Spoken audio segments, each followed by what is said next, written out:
Nga pala po si Marlo Lumukso. I'm 26 years old. Nakatira po ako sa El Segaches Village.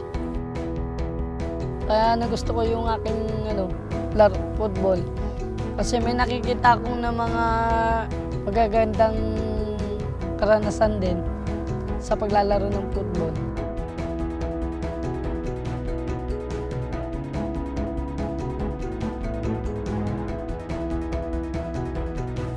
Sa paglalaro ng football, marami akong natutunan sa mga kalaro, kaibigan, at walang away, walang gulo.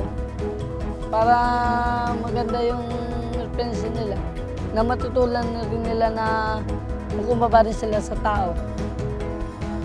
Kung ano ang pinatayuin ko, yun rin gagawin nila.